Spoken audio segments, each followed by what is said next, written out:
What's up, guys? This is Coach Grant with First Down Training, and today we're going to talk about 5 quarterback mechanic drills to improve your game. Let's get started. All right, guys, before we get into these first 2 drills, if you're a quarterback and you need to improve your football IQ, you need to get better at reading coverages, recognizing defenses pre-snap, please check out the link in the description. We offer 16 NFL defensive breakdowns on my website. Okay, so this first drill we're going to talk about today is the main thing about playing quarterback when it comes to mechanics, okay? And a lot of people don't teach this, is you want to create some torque. It's all about creating ground force and torque. So when my ground force comes from pushing off of this back leg, okay? More specifically, the inside arch. If I'm wearing Nikes, that Nike logo on the inside of my foot. So being able to push off that inside arch, keeping a slight bend on this front leg to keep the ground force and get my hips coming through with my shoulders going back, and this is my torque, because when I rotate through, I want it to almost be like a coil with this ball, okay?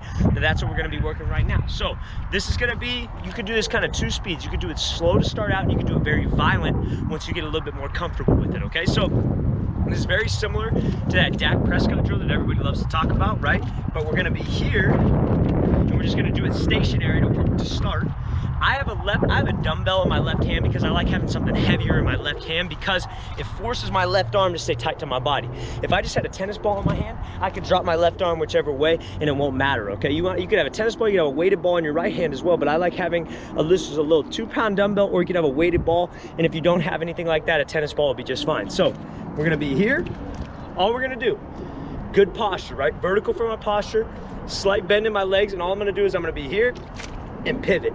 Okay, so I'm pivoting off this back foot, bringing my back hip to the middle of my body. Now what everybody loves to do is when I tell them to do this, they open up here. Now that's not torque. I'm losing all my torque from my upper half.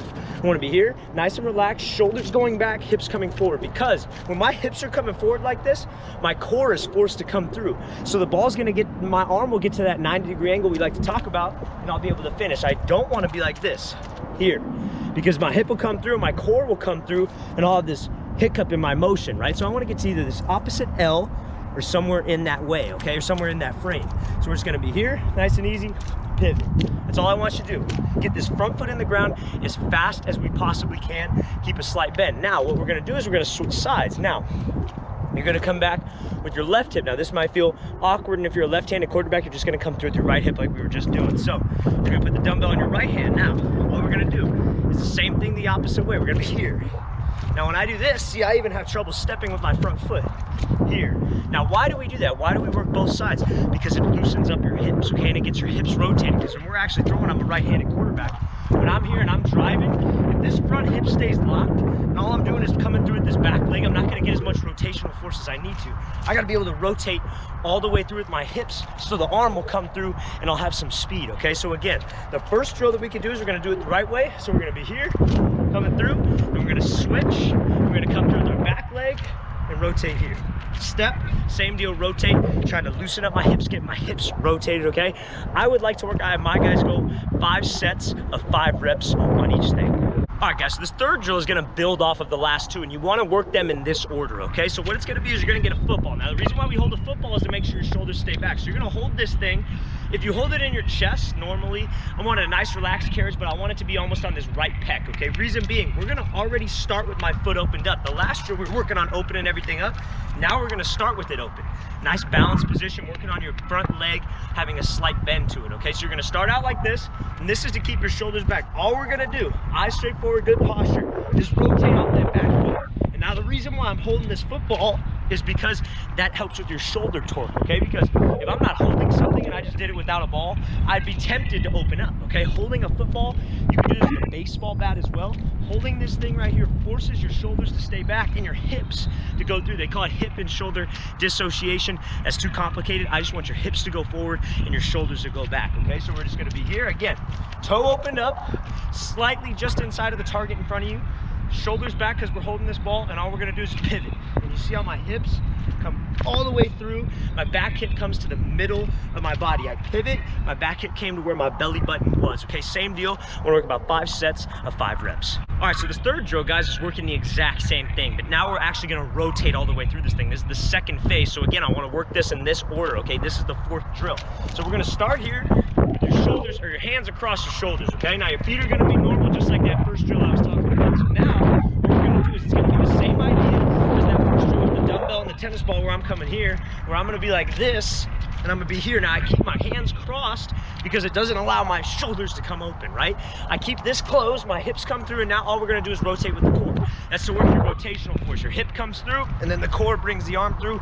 No stress on the arm. If you do these drills, and you rep these drills enough, you're gonna lose any kind of pain you have in your elbow and in your shoulder. I've seen it happen, I've experienced it happen to me before too. So you're gonna be here, all you're gonna do is hold back. I'm gonna do your ankle for you. We're gonna be here.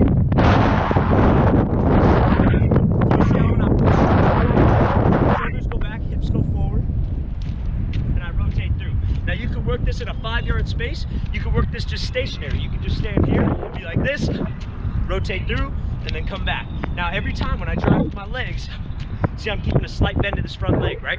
That's what we gotta do. We can't lose ground force when we're focused on rotational force. If I stand up and just try to rotate like a lot of people do, that's not as much force as I can get. I wanna drive, hips, shoulders go back, rotate through with my core. Okay, I'll show you one more time.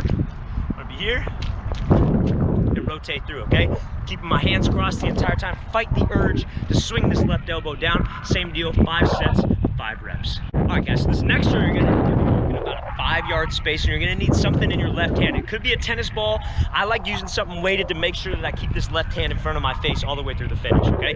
You watch any elite NFL quarterback, Brady, Rodgers, Breeze, this left hand will always stay somewhere in this range in front of their face, so that's why we're emphasizing this. So now this is gonna be the full motion with the arm deceleration out of there, okay? And working the full motion, okay? So we're gonna be here, working this 5-yard space. I'll come over here to show you a better angle. All we're gonna do is exactly what we've been doing the whole time, but with the full motion, just no ball right now. This is working mechanics. So we're gonna be here, pushing off this leg, getting this front leg down fast, get my back hip through, and I'm just gonna rotate.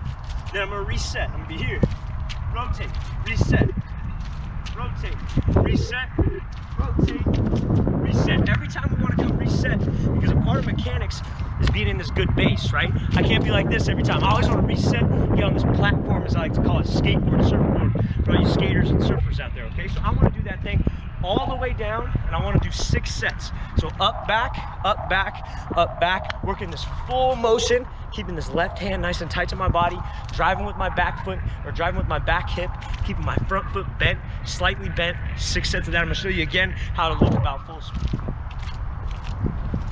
So again, we're here, drive, good posture, good base. Drive, rotate, reset. Drive, rotate. See how the left hand is staying nice and tight to my body. Flip. Here, here. Reset. About 4 to 5 reps. Again, 6 sets of that. All right, guys, I really want to thank you for watching. I really appreciate it. Please leave in the comments any questions you guys might have. I will make sure to get back to you on anything quarterback, receiver, anything football related. I will get back to you. And again, please check out that link in the description if you want to get your football IQ better. You want to be able to identify coverages pre-snap to overall help your game. I'll see you guys next time.